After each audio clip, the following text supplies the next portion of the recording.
Hello students, welcome to my channel. और आज हम हमारा बायोडाइवर्सिटी एंड कंजर्वेशन का नेक्स्ट टॉपिक कर रहे हैं, इम्पोर्टेंस ऑफ बायोडाइवर्सिटी। तो हमने पिछले वाले लेक्चर में पढ़ा था कि बायोडाइवर्सिटी होती क्या है, उसके क्या कौन कौन से टाइप्स होते हैं और जो बायोडाइवर्सिटी होती है वो किस किस टाइप से हो सकती है, लेवल्स क्या हैं उसके। ठीक है, आज हम पढ़ेंगे कि हमारी जो बायोडाइवर्सिटी है उसकी इम्पोर्टेंस क्या है। ठीक है, हम क्यों कह रहे हैं कि बायोडाइवर्सिटी जो है वो बहुत इम्पोर्टेंट है, क्यों है, उसकी क्या इम्पोर्टेंस है, उसके बारे में हम बात करेंगे। तो सबसे पहला, जो बायोडाइवर्सिटी होती है वो किसी भी इकोसिस्टम को स्टेबिलिटी प्रोवाइड करती है। मींस भाई बहुत ज्यादा बायोडाइवर्सिटी है, मतलब बहुत सारे टाइप के प्लांट्स है, बहुत सारे टाइप के एनिमल्स है वहां पर, और बहुत सारे टाइप के माइक्रो ऑर्गेनिजम्स है।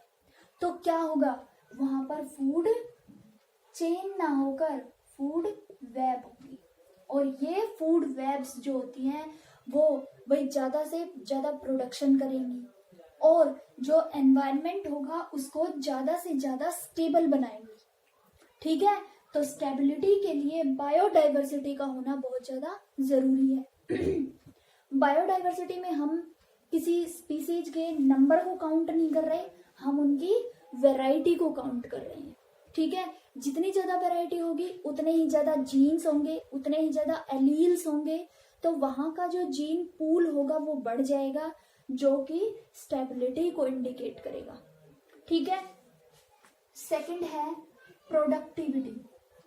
भाई बहुत सारे टाइप के प्लांट्स होंगे तो वो क्या करेंगे, प्राइमरी प्रोड्यूसर से प्लांट, तो जितने ज्यादा डाइवर्स हमारा फ्लोरा होगा वो उतनी ही ज्यादा प्रोडक्टिविटी करेगा। ठीक है, और जो फ्लोरा होगा वो जितनी ज्यादा प्रोडक्टिविटी करेगा, हर्बीवोर्स उतने ही ज्यादा सेकेंडरी प्रोड्यूसर्स, उतने ही ज्यादा एफिशिएंट होंगे सेकेंडरी प्रोड्यूसर्स के रूप में। तो जो बायोडाइवर्सिटी होगी, जितने ज्यादा टाइप के प्लांट्स एल्गी होंगी वो उतना ही ज्यादा प्राइमरी प्रोडक्ट तैयार करेंगे। उसके बाद जितने ज्यादा हर्बीवोर्स होंगे वो उतना ही ज्यादा सेकेंडरी प्रोडक्ट तैयार करेंगे, तो प्रोडक्टिविटी इंक्रीज हो जाएगी। ठीक है, तीसरा है जो इकोसिस्टम होगा उसकी हेल्थ बेटर रहेगी। मीन्स क्या होगा, इकोसिस्टम की हेल्थ का मतलब क्या होता है कि जो हमारा इकोसिस्टम के अंदर क्या आता है, बायोटिक और एबायोटिक कंपोनेंट्स दोनों आते हैं। भाई प्लांट्स ज्यादा होंगे, ज्यादा फोटोसिंथेसिस करेंगे, ज्यादा ऑक्सीजन रिलीज करेंगे। ठीक है, ऑक्सीजन रिलीज करने के साथ साथ वो ट्रांसपिरेशन करेंगे और टेम्परेचर को कंट्रोल करेंगे। जबकि हर्बीवोर्स जितने ज्यादा होंगे वो प्लांट्स की पॉपुलेशन को तो चेक करेंगे ही करेंगे, साथ में वो सेकेंडरी प्रोड्यूसर की तरह एक्ट करेंगे और कार्बन डाइऑक्साइड सिंथेसाइज करेंगे ताकि प्लांट्स फोटोसिंथेसिस कर सके। उसके बाद हम कार्निवोर्स की बात करेंगे, तो कार्निवोर्स जो होंगे वो हर्बीवोर्स की पॉपुलेशन को चेक करेंगे ताकि जो प्लांट्स हैं उनका जो नंबर है वो स्टेबिलिटी में रहे। ठीक है, तो ये सारे जो होंगे प्रोड्यूसर्स यानी प्लांट्स, हर्बीवोर्स और कार्निवोर्स, ये आपस में मिलकर इकोसिस्टम को बैलेंस करेंगे, इकोसिस्टम की हेल्थ को ओके रखेंगे, प्रॉपर रखेंगे। ठीक है, अब एक बायोलॉजिस्ट थे पॉल एहलरिक। इन्होंने क्या बताया था, इन्होंने एक हाइपोथेसिस दिया था, राइवेट पॉपर हाइपोथेसिस। ये क्या कहते हैं कि इकोसिस्टम, भाई इकोसिस्टम को इन्होंने क्या एक प्लेन माना, कि इकोसिस्टम जो है वो एक प्लेन की तरह है। ठीक है, इकोसिस्टम एक प्लेन की तरह है और जो स्पीसीज हैं वो उसके राइवेट्स, मतलब जो प्लेन होती है उसके जो विंग्स होते हैं उनकी तरह ये स्पीसीज है। मतलब ये हमारा इकोसिस्टम है और ये क्या है, उसके जो स्पीसीज हैं उनको इंडिकेट कर रहा है। अगर मान लो कहते हैं, ये जो पॉल एहरलिख थे इन्होंने क्या बताया कि अगर एक स्पीसीज लॉस हो जाती है तो पूरे इकोसिस्टम के ऊपर कोई खास फर्क नहीं पड़ता, लेकिन ये लॉन्ग टर्म इफेक्ट जरूर दिखाएगा। मींस भाई इस स्पीसीज के ऊपर अगर कोई डिपेंड होगा तो वो खत्म हो जाएगा। धीरे धीरे अगर आप एक एक स्पीसीज को गायब करते जाओ तो एक बार स्पीसीज गायब हुई तो प्लेन पर कोई असर नहीं पड़ेगा, मतलब इकोसिस्टम जो होगा वो थोड़ा अपने आप को एडजस्ट कर लेगा। अब दूसरी स्पीसीज गायब हुई तो क्या होगा, थोड़ा बहुत फर्क पड़ेगा, लेकिन क्या होगा, जो हमारा इकोसिस्टम होगा थोड़ा बहुत इम्बैलेंस हो जाएगा, लेकिन ये एक लॉन्ग टर्म के लिए बहुत बैड इफेक्ट डालेगा हमारे इकोसिस्टम के ऊपर। ठीक है, तो जो जैसे किसी एरोप्लेन के लिए उसके राइवेट्स इंपॉर्टेंट होते हैं, वैसे ही इकोसिस्टम के लिए स्पीसीज इंपॉर्टेंट होती है, उस इकोसिस्टम को मेंटेन होने के लिए, स्टेबल होने के लिए, और उस इकोसिस्टम को हेल्दी होने के लिए। ठीक है, क्लियर है। उसके बाद है जो बायोडाइवर्सिटी है वो लॉस हो रही है, तो उसके कॉज क्या है।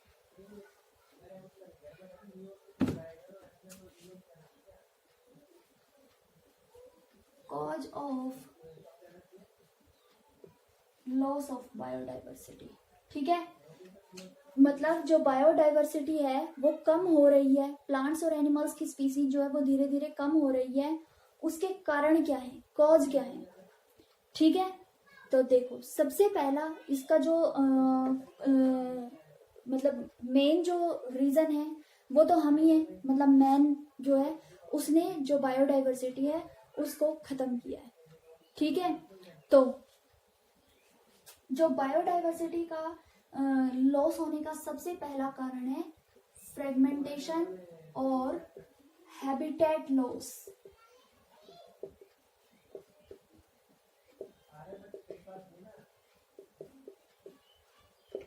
क्या होगा इसमें, जैसे हम कौन सी झूम कल्टीवेशन करते हैं, उसमें क्या है, फॉरेस्ट एरिया को क्लीन करके वहां पर एग्रीकल्चर करते हैं, फिर वो 2-4 साल वहां से आपने प्रोडक्ट लिया, उसके बाद उस एरिया को छोड़कर आप दूसरी जगह चले गए, वहां से आपने फॉरेस्ट एरिया को हटाया और वहां पर आप एग्रीकल्चर करने लग गए, तो क्या होगा, जो हैबिटेट होगा वो लॉस हो जाएगा due to loss of forest.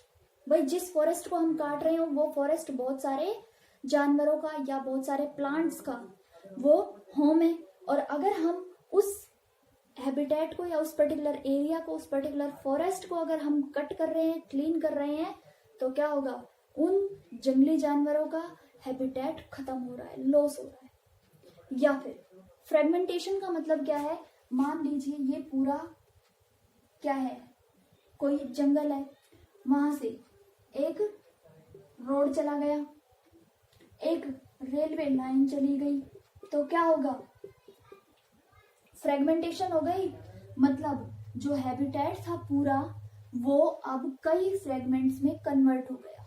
यहाँ के आसपास कोई ऑर्गेनिज्म नहीं होगा, यहाँ के आसपास कोई ऑर्गेनिज्म नहीं होगा, तो बहुत सारी जो वेराइटीज होंगी प्लांट्स और एनिमल्स की वो खत्म हो जाएगी यहाँ पर। ठीक है, फ्रेगमेंटेशन का मतलब क्या होता है, किसी पर्टिकुलर हैबिटेट के फ्रेगमेंट कर देना, टुकड़े कर देना। थर्ड है इसमें, सॉरी सेकंड है इसमें ओवर एक्सप्लॉयटेशन,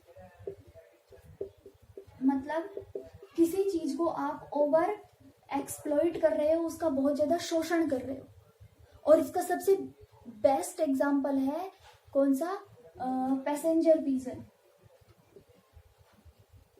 पैसेंजर पिजन जो थे, पैसेंजर पिजन व्हाइट कलर के कबूतर जिनको राजा महाराजा अपने मैसेज पास करने के लिए यूज करते थे, तो वो पहले थे, उनको बहुत ज्यादा यूज किया गया, उनका ओवर एक्सप्लॉयटेशन किया गया, जिसकी वजह से वो खत्म हो गए। या हंटिंग करते हैं, इसका सबसे अच्छा एग्जांपल है डोडो बर्ड। जो डोडो बर्ड था उसकी बहुत ज्यादा एक्सेसिव हंटिंग हुई, जिसकी वजह से वो खत्म हो गया। ठीक है, तो ओवर एक्सप्लॉयटेशन का पैसेंजर पिजन और डोडो बर्ड याद रखनी है। थर्ड है इसमें एलियन स्पीसीज इन्वेजन, और इसका सबसे अच्छा एग्जाम्पल है वाटर हाइसिंथ। वाटर हाइसिंथ एक एलियन स्पीसीज है जिसको बाहर से लाया गया, और क्या था, इसके जो लीफ हैं, इसका जो फ्लावर है वो बहुत सुंदर है देखने में, तो इसको इंडिया के अंदर लाकर जो वाटर बॉडीज हैं उनके अंदर लगाया गया। अब ये वाटर हाइसिंथ वेजिटेटिवली प्रोपागेट करता है, और ये क्या करता है, पूरा जो वाटर बॉडी होगी उसको कवर कर लेगा, जिसकी वजह से वहां पर जो ऑक्सीजन सप्लाई होगी वो डिक्रीज हो जाएगी, और जो एक्वेटिक ऑर्गेनिजम्स होंगे वो खत्म हो जाएंगे। ठीक है, तो एलियन स्पीसीज अगर आप ला रहे हो, लगा रहे हो, तो पहले उनको प्रॉपरली चेक कर लेना चाहिए। ठीक है, नेक्स्ट है, इसमें कोई डिस्टरबेंस हो रहा है, इंटेंसिव एग्रीकल्चर है, फॉरेस्ट्री है, ये सब इंटेंसिव एग्रीकल्चर, भाई जो फील्ड्स हैं, एग्रीकल्चरल एरिया है, वहां पर तो हमने क्या बड़ी बड़ी बिल्डिंग्स बना दी। अब जो फॉरेस्ट एरिया है उनको हम एग्रीकल्चर के लिए यूज कर रहे हैं, जिसकी वजह से वहां के जो नेटिव प्लांट्स और एनिमल्स होंगे वो गायब हो जाएंगे, वहां से भाग जाएंगे। नेक्स्ट है पॉल्यूशन। भाई वाटर बॉडी के अंदर अगर पॉल्यूशन हो रहा है, यूट्रोफिकेशन हो रही है, तो उस यूट्रोफिकेशन की वजह से जो वहां के उस पर्टिकुलर वाटर बॉडी के जो एनिमल्स होंगे वो खत्म हो जाएंगे। ठीक है, पॉल्यूशन जो है वो एयर पॉल्यूशन की वजह से भी फॉरेस्ट खत्म हो रहे हैं, और वाटर पॉल्यूशन की वजह से वाटर के अंदर जितने भी एनिमल्स हैं वो खत्म हो रहे हैं। ठीक है, इसके अलावा ऑयल स्पिल्स हैं, जैसे ऑयल रिलीज हो रहा है तो वो भी पॉल्यूशन करता है, और नेचुरली जो फॉरेस्ट फायर है वो भी इसका एक एग्जाम्पल हो सकती है। ठीक है, नेक्स्ट है, हम बताएंगे कि जो बायोडाइवर्सिटी का लॉस है, मतलब जो स्पीसीज एक्सटिंक्ट हो रही हैं, वो 3 टाइप से हो सकती है। एक्सटिंक्शन ऑफ स्पीसीज 3 टाइप से हो सकती है। एक तो नेचुरल एक्सटिंक्शन हो सकता है, ठीक है, नेचुरल एक्सटिंक्शन हो सकता है, एक मास एक्सटिंक्शन हो सकता है, और एक एंथ्रोपोजेनिक।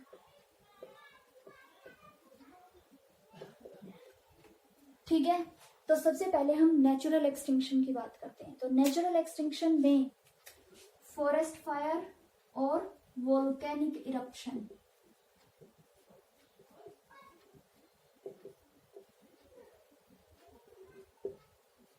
फॉरेस्ट फायर या वोल्केनिक इरप्शन हो रहा है तो उसके आसपास जितने भी प्लांट्स और एनिमल्स होंगे वो सब खत्म हो जाएंगे, एक्सटिंक्ट हो जाएंगे वहां से। ठीक है, तीसरी बात इसमें एक चीज और आ सकती है कि अगर कोई स्पीसीज ऐसी है जो गायब हो गई तो उसके ऊपर जो डिपेंडेंट स्पीसीज होंगी वो भी गायब हो जाएंगी, तो हम कह सकते हैं डिपेंडेंट स्पीसीज एक्सटिंक्शन। नेचुरली मान लो कोई एक स्पीसीज खत्म हो गई तो उसके ऊपर जितने भी क्या थे, डिपेंडेंट थे, वो सब अपने आप खत्म हो जाएंगे। जैसे कोई बड़ी फिश गायब हो जाए, खत्म हो जाए, तो उसके साथ जो सकर फिश होती हैं या फिर उसके ऊपर जो डिपेंड करने वाले जितने भी छोटी फिशेज होंगी वो सब अपने आप खत्म हो जाएंगी। नेक्स्ट है मास एक्सटिंक्शन, और मास एक्सटिंक्शन जो होगा वो एक मास में होगा, जैसा कि नाम से ही पता चल रहा है कि नंबर में ऑर्गेनिज्म सारे खत्म हो जाएंगे। और इसका सबसे अच्छा एग्जाम्पल था डायनासोर। जो डायनासोर थे वो मास एक्सटिंक्शन के थ्रू खत्म हुए थे, और उनका आज तक मतलब प्रॉपर पता नहीं चला है कि वो क्यों खत्म हुए, लेकिन कहा जाता है कि उनका मास एक्सटिंक्शन हुआ होगा तभी वो एकदम से गायब हो गए धरती पे से। ठीक है, और लास्ट है हमारा एंथ्रोपोजेनिक। एंथ्रोपोजेनिक मतलब मैन मेड। तो मैन मेड में हमने अभी पढ़ा था क्या, डोडो बर्ड और पैसेंजर पिजन। तो वो क्या थे, वो हमारी वजह से ही क्या हुए, एक्सटिंक्ट हुए हैं। ठीक है, ऐसे बहुत सारे प्लांट्स हैं, ऐसे बहुत सारे एनिमल्स हैं जो एंथ्रोपोजेनिक एक्सटिंक्शन का शिकार है। ठीक है, हम एक्सेस हंटिंग करते हैं, एक्सेस एक्सप्लॉयटेशन करते हैं, किसी ऑर्गेनिज्म को हम अपने बेनिफिट के लिए अगर ज्यादा से ज्यादा यूज करेंगे तो वो खत्म हो जाएगा, और वो किसकी कैटेगरी में आएगा, एंथ्रोपोजेनिक एक्सटिंक्शन की कैटेगरी में। ठीक है, तो यहाँ तक हमारा हो गया। उसके बाद हम हाँ, एक बात और बतानी थी, red data book. Red data book क्या है? इस बुक के अंदर जितने भी प्लांट्स और एनिमल्स एक्सटिंक्ट हैं या वल्नरेबल हैं, हाईली वल्नरेबल हैं या एट रिस्क हैं, उन सब का ब्यौरा इस रेड डेटा बुक के अंदर होता है। ठीक है, जो रेड डेटा बुक होती है वो वर्ल्ड कंजर्वेशन यूनिट जो है वो मेंटेन करती है उसको, और उसके अंदर हर एक जो स्पीसीज है उसके बारे में ब्यौरा होता है। ठीक है, तो यहाँ तक कर लेना। उसके बाद अगले लेक्चर में हम conservation of biodiversity, how can we conserve biodiversity, उसके बारे में बात करेंगे, इन सिटू और एक्स सिटू कंजर्वेशन के बारे में। ओके, तो वीडियो अच्छी लगी तो प्लीज लाइक कर देना और चैनल को सब्सक्राइब कर देना। Thank you.